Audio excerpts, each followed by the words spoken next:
From the Pep Radio Studios, it's time for the Daily News for February 6, 2026, and these are the stories we are covering at this hour. Pizza Hut plans to close 250 U.S. restaurants in the first half of this year as its parent company considers a sale of the entire chain. Yum! Brands said Wednesday it's targeting underperforming Pizza Hut restaurants within its system.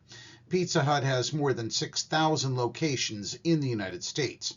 Louisville, Kentucky-based Yum! Brands said in November it was conducting a formal review of options for Pizza Hut, which has struggled with outdated stores and growing competition.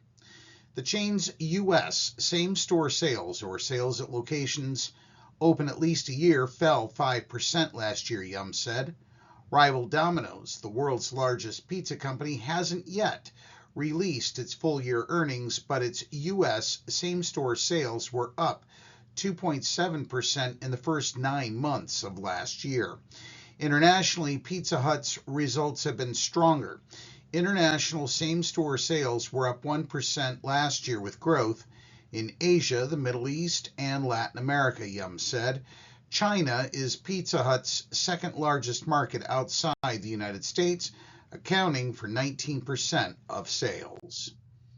Turning to news from Congress, Senate Majority Leader John Thune said Thursday that demands made by Democrats for new restrictions on federal immigration officers are unrealistic and warned that the Department of Homeland Security will shut down next week if they do not work with Republicans in the White House.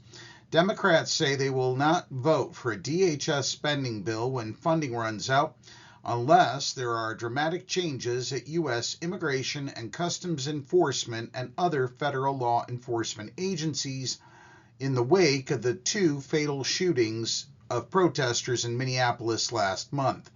The Democratic leaders, Senator Chuck Schumer and Representative Hakeem Jeffries, released an expanded list of 10 detailed proposals on Wednesday night for restraining President Donald Trump's aggressive campaign of immigration enforcement. Among the demands are a requirement for judicial warrants, better identification of DHS officers, new use of force standards, and a stop to racial profiling. The entire list and letter from Senator Chuck Schumer and Representative Hakeem Jeffries is available on the PAP Radio page at paequality.com. Turning to news from New York, nearly 70 people were rescued from gondola cabins at an upstate New York ski area after a mechanical problem forced a shutdown of the lift system, leaving skiers stranded for up to 70 hours several hours up to 70 feet in the air, authorities said. Staff at Gore Mountain in North Creek, nearly 90 miles north of Albany, and state park rangers climbed lift poles and used rope and body harnesses to lower people to the ground on Wednesday. The operation took nearly 5 hours and no one was injured. About 67 skiers and 20 gondola cabins were helped back down to the ground.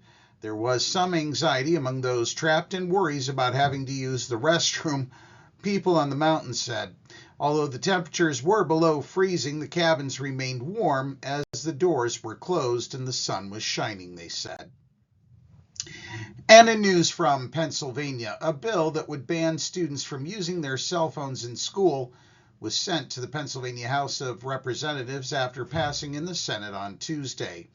The bipartisan bell-to-bell bill would establish statewide standards for public schools and bar students from using their phones at any time they are in school, not just during instructional periods. Democratic Pennsylvania Senators Vincent Hughes and Steve Santosario, who represent parts of Montgomery, Philadelphia, and Bucks counties, sponsored the bill, with Republican Senator Devlin Robinson, who represents part of Allegheny County in western Pennsylvania. This bell-to-bell legislation will help both students and teachers get the most out of the school day, Hughes said. We want our students focused on learning and socializing, not glued to their screens. And we want our teachers focused on educating students, not policing the use of cell phones and fighting for their attention.